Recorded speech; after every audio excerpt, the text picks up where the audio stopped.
नमस्कार, मी रुपाली भोसले म्हणजेच तुमची लाडकी संजना। जसं तुम्हाला आमच्याविषयी जाणून घेण्याची उत्सुकता असेल तसंच तुमच्या फायद्याचं काय आहे हे सांगण्यासाठी मी इथे आले।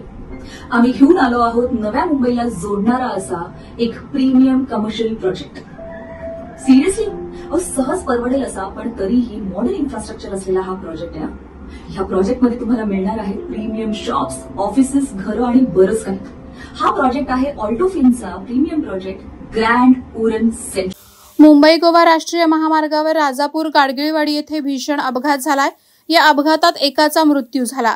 एका भरधाव ट्रकनं कार सहित तब्बल 4 दुचाकींना धडक देत उभ्या असलेल्या एका व्यक्तीलाही जोरदार ठोकर दिल्यानं हा अपघात झाला। गोव्याकडून कोळसा भरून मुंबईकडे जाणारा 14 चाकी मोठा ट्रक महामार्गावर गाडगिळवाडी येथील उतारावरून भरधाव वेगाने येत होता।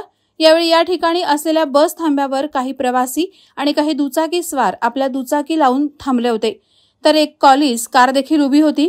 भरधाव वेगात आलेल्या या ट्रकनं तिथे उभ्या असलेल्या 4 दुचाकींना आणि कॉलिसला जोरदार धडक दिली। यावेळी वेगात ट्रक येत असल्याचं लक्षात येताच तेथे उभ्या असलेल्या अनेक प्रवाशांनी आपला जीव वाचवण्यासाठी पळापळ केली। मात्र या ठिकाणी उभ्या असलेल्या सुदेश चंद्रकांत फाटक यांना ट्रकची जोरदार धडक बसल्याने ते जागीच ठार झाले, तर काही प्रवासी जखमी झाले। पुढे या ट्रकनं कॉलिस गाडीला देखील जोरदार धडक दिल्यानं कारमधील 4 जण गंभीर जखमी झालेत। या अपघाताची दृश्य अक्षरशः हादरवणारी होती, असं प्रत्यक्षदर्शींनी सांगितलं।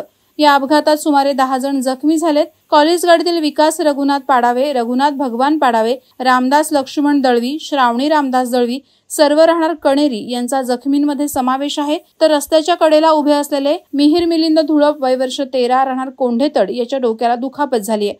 या 5ही जणांवर राजापूर ग्रामीण रुग्णालयात उपचार करून अधिक उपचारासाठी रत्नागिरी येथे हलवण्यात आलं। अपघातात ट्रक आणि कॉलिससह 4 दुचाकींचं मोठं नुकसान झालंय। त्याचबरोबर ट्रक पलटी होऊन डिझेलची टाकी फुटली, त्यामुळे डिझेल आणि ऑइल रस्त्यावर पसरल्याने वाहतूक एका बाजूने वळवण्यात आली होती।